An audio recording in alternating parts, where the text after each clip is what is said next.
Caracas, diciembre de 1998. Venezuela lleva 2 décadas de deterioro económico.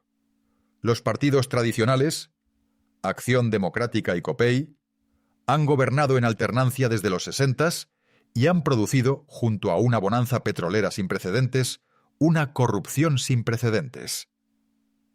El crimen está en ascenso. La desconfianza institucional está en máximos históricos. En ese contexto, un exmilitar que lideró un golpe de Estado fallido 6 años antes gana las elecciones presidenciales con el 56% de los votos. La Paz, diciembre de 2005. Bolivia lleva 4 años de crisis política aguda. 2 presidentes derrocados por protestas sociales, una economía que no termina de despegar, una percepción generalizada de que las élites blancas de Cochabamba y Santa Cruz han controlado el Estado por siglos en beneficio propio.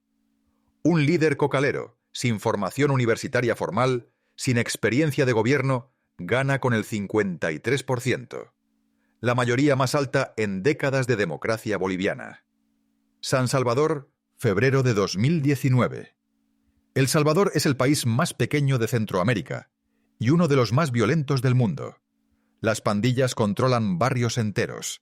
El Estado lleva años perdiendo territorios a Mara Salvatrucha y Barrio 18. En ese contexto, un político de 37 años, sin partido propio, que hace campaña por redes sociales y que promete romper con todos los actores establecidos, gana en primera vuelta. 3 países, 3 contextos, 3 décadas.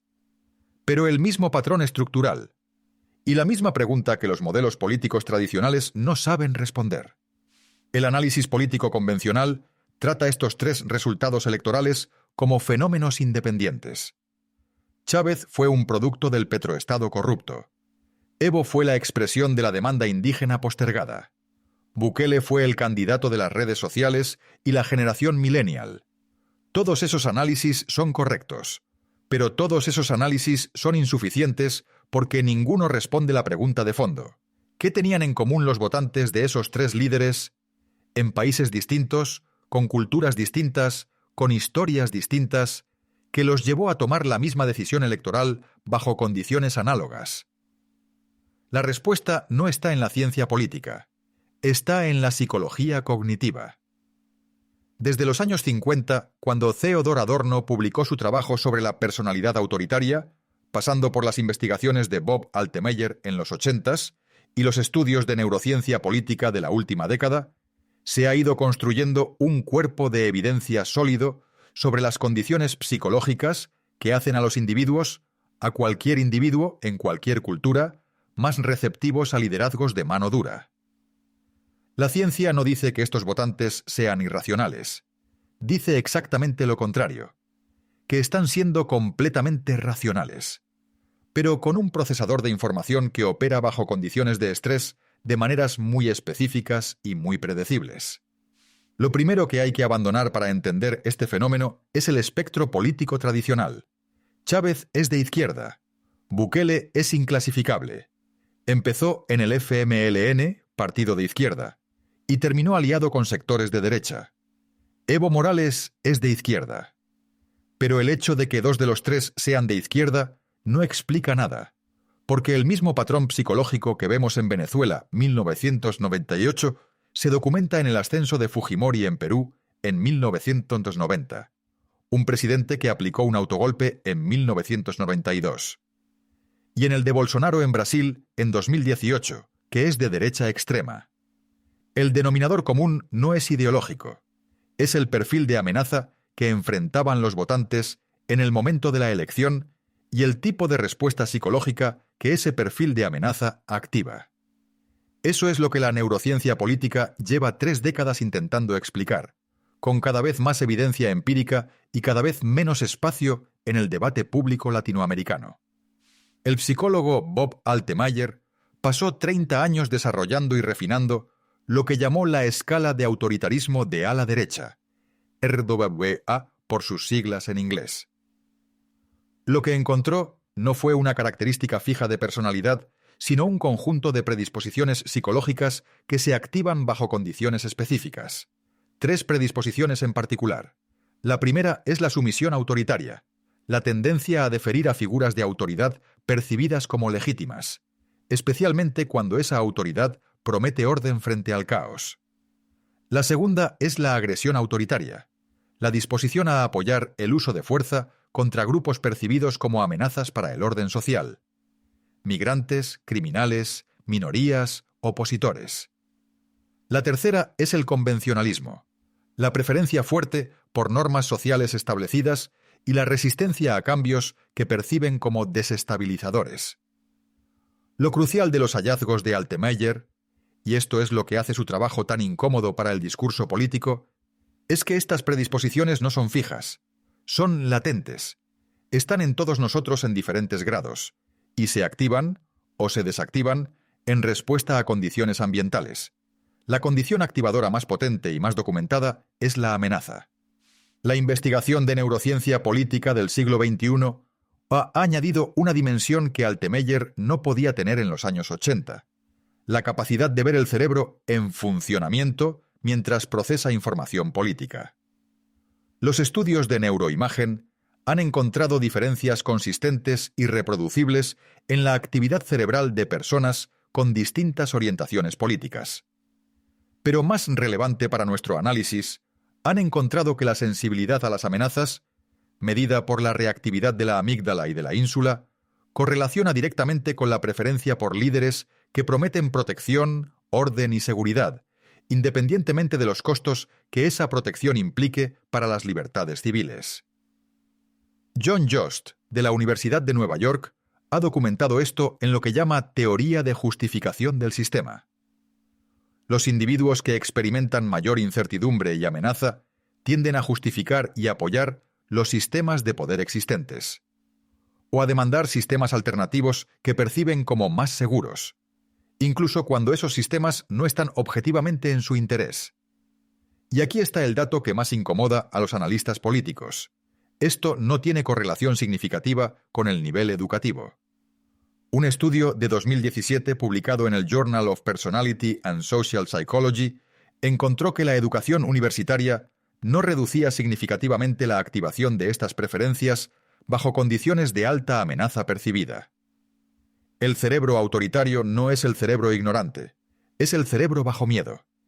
El psicólogo Arie Kruglansky introdujo en 1989 el concepto de necesidad de cierre cognitivo, la motivación de obtener respuestas definitivas a preguntas abiertas, de resolver la ambigüedad de manera rápida y permanente. Esta necesidad varía entre individuos, pero también varía dentro de cada individuo según las condiciones. Cuando estamos bajo presión, cuando el tiempo se percibe como escaso, cuando las consecuencias de equivocarse parecen graves, la necesidad de cierre cognitivo aumenta en todos nosotros. Y los líderes autoritarios, conscientemente o no, son expertos en satisfacer esa necesidad. El problema es la corrupción de siempre, y yo soy el único que puede combatirla. Chávez, 1998. El Estado ha sido capturado por las élites, y yo vengo de abajo, como ustedes. Evo 2005. Los partidos tradicionales han fracasado. Soy diferente a todos ellos. Bukele 2019. Ninguna de estas frases es analíticamente sofisticada. Ninguna ofrece políticas públicas detalladas. Todas, en cambio, hacen exactamente lo mismo. Identifican un enemigo claro, ofrecen una identidad clara y prometen una solución simple a un problema complejo. Para un cerebro bajo alta necesidad de cierre cognitivo, esa promesa es cognitivamente irresistible.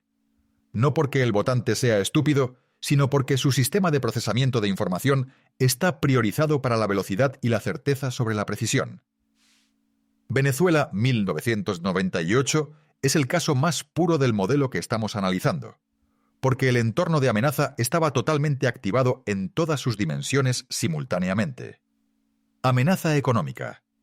La inflación había superado el 100% anual en 1996 y rondado el 30-40% en los años siguientes. El salario real se había desplomado. La clase media venezolana, que en los 70s era una de las más prósperas de América Latina gracias al petróleo, llevaba 15 años en caída.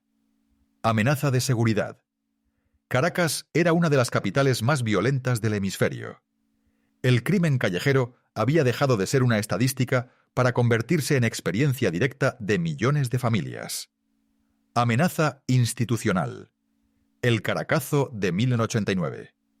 La represión militar de protestas civiles que dejó cientos de muertos. Había destruido la confianza en los partidos de gobierno. Y la corrupción documentada de los gobiernos de AD y COPEI durante el boom petrolero era de conocimiento público. En ese contexto, Chávez no ganó a pesar de su golpe de 1992. Ganó en parte por él. Porque para un electorado con máxima necesidad de cierre cognitivo y máxima sensibilidad a la amenaza, el hecho de que hubiera intentado cambiar el sistema por la fuerza y hubiera asumido públicamente la responsabilidad con su célebre «por ahora», era evidencia de que era diferente a los que habían fallado.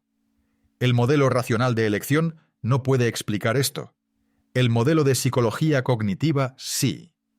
El caso de Bukele es el más reciente y, en muchos sentidos, el más instructivo para entender cómo el mecanismo psicológico que hemos descrito funciona en la era de las redes sociales. El Salvador, en 2019, era un laboratorio extremo de amenaza percibida. Las pandillas no eran un problema de seguridad, eran el gobierno de facto de amplios territorios. La extorsión era un impuesto informal que pagaban desde los vendedores ambulantes hasta las medianas empresas. El FCLN y Arena, los dos partidos que se habían alternado el poder desde el fin de la guerra civil, habían demostrado ser completamente incapaces de resolver el problema. Bukele llegó con el perfil exacto que el modelo psicológico predice como ganador en ese entorno. Joven, ajeno a la clase política establecida, comunicador brillante en el lenguaje de las redes sociales, y con un mensaje que satisfacía simultáneamente la necesidad de cierre cognitivo. Los partidos viejos son el problema, yo soy diferente. Y la necesidad de protección. El crimen se puede combatir con voluntad política real. Lo que sucedió después de su elección, el plan control territorial, el megacarcelamiento masivo, la suspensión de garantías constitucionales, siguió un patrón que la literatura sobre consolidación autoritaria documenta con precisión. Una vez que el miedo legitima al líder, el líder puede expandir su poder usando el mismo miedo como justificación permanente. Hay un elemento adicional que los tres casos comparten y que merece atención especial: la racionalidad post hoc de los votantes.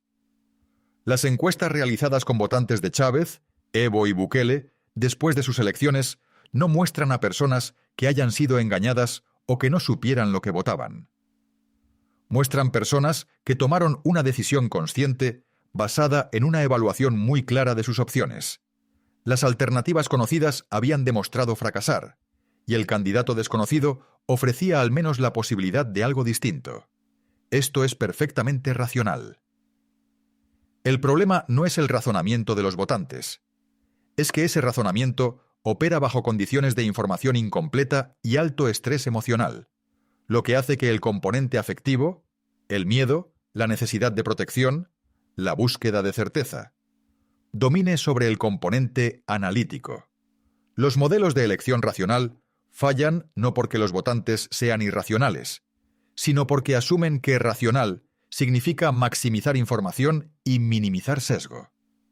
La neurociencia cognitiva ha demostrado que bajo condiciones de amenaza alta, maximizar velocidad de decisión y minimizar ambigüedad es más adaptativo, y por lo tanto más racional desde el punto de vista de la supervivencia, que el de liberación tranquila. La pregunta más importante no es por qué los votantes eligen líderes autoritarios bajo condiciones de amenaza. Eso, como hemos visto, es predecible y comprensible. La pregunta más importante es: ¿puede ese patrón psicológico cambiar? La respuesta de la investigación es sí, pero no de la manera que generalmente se asume. El error más común es asumir que la respuesta al autoritarismo es más educación cívica, más información sobre los riesgos del poder concentrado, más debates sobre instituciones. La evidencia sugiere que este enfoque, aunque valioso, no ataca el mecanismo de fondo. La predisposición autoritaria no se activa por falta de información. Se activa por amenaza percibida. Por lo tanto, la única intervención que reduce de manera sostenida la demanda de liderazgo autoritario es la reducción de la amenaza real y percibida, no la corrección del razonamiento. Esto tiene implicaciones profundas para la política pública y para entender por qué la democracia se consolida en algunos contextos y no en otros. Gordon Allport propuso en 1954 lo que se conoce como la hipótesis del contacto.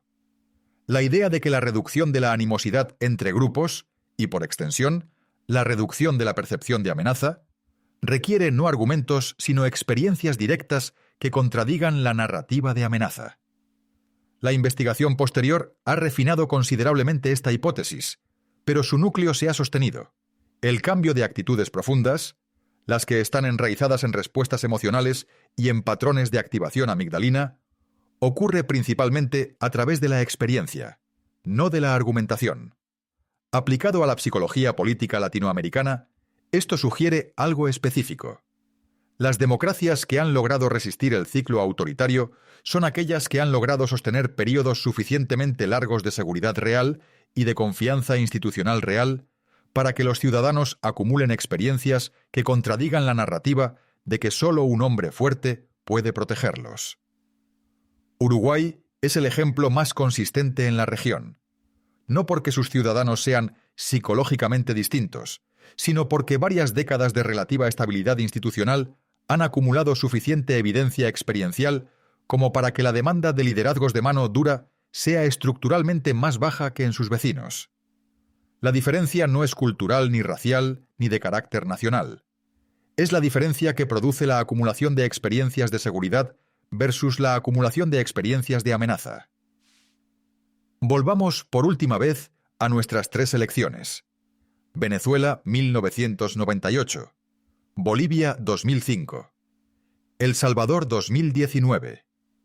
Tres países distintos, tres ideologías distintas, tres líderes con proyectos políticos radicalmente diferentes. Pero el mismo mecanismo de fondo. No es una conspiración, no es manipulación mediática, aunque la manipulación mediática exista. No es ignorancia de los votantes, aunque la desinformación exista. Es psicología. Es el resultado predecible de colocar cerebros humanos, con sus mecanismos evolutivos de procesamiento del miedo, con su sensibilidad al asco, con su búsqueda de certeza en entornos de alta incertidumbre, en contextos de amenaza sostenida, sin instituciones que ofrezcan una respuesta creíble. La ciencia tiene un nombre preciso para el estado cognitivo que hace a los individuos más receptivos al liderazgo autoritario, más dispuestos a sacrificar complejidad por simplicidad y libertad por certeza. Lo llama necesidad de cierre cognitivo, y describe con exactitud lo que ocurre en el cerebro cuando el miedo supera la capacidad de procesamiento lento y deliberativo de la corteza prefrontal. La necesidad de cierre cognitivo no es una debilidad moral, es una respuesta neurológica a condiciones de sobrecarga amenazante. Y su única cura no es la educación cívica ni el debate racional, aunque ambos sean valiosos. Su única cura sostenible es la experiencia repetida, acumulada, verificable de que las instituciones democráticas pueden producir seguridad, justicia y bienestar. Cada vez que un Estado latinoamericano falla en esa promesa, no solo pierde una elección.